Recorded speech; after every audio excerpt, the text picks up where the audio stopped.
మా గురువుగారు చెప్పారు, 4 చెప్పారు, నేను మీకు చెప్తాను, మీరు కూడా గట్టిగా చెప్పండి. లేనిది కోరరాదు, ఉన్నది కాదనరాదు, వస్తుంటే వస్తుంది అని సంబరపడిపోరాదు,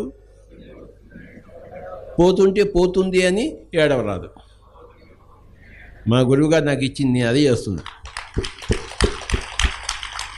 ఏదన్నా వస్తే కాదనను, సై అంటాను. ఏదైనా పోతుంటే కాదన్ను, సై అంటాను. వస్తుంటే వస్తుంది అని సంబరపడిపోను, పోతుంటే అయ్యో పోతుందని బాధపడను. మా గురువుగారు చెప్పినట్టు నేను జీవిస్తున్నా. ఇక మీ ఇష్టం బై. అర్థమైందా?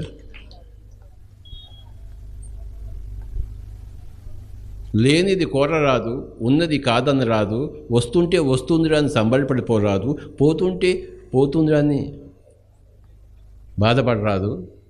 ఇది కష్టమే. ఇందులో మనం 100% సక్సెస్ కావచ్చు, కాకపోవచ్చు, 90% కావచ్చు కదా, 90% కాకపోవచ్చు, 60% కావచ్చు కదా, 1% కావచ్చు కదా.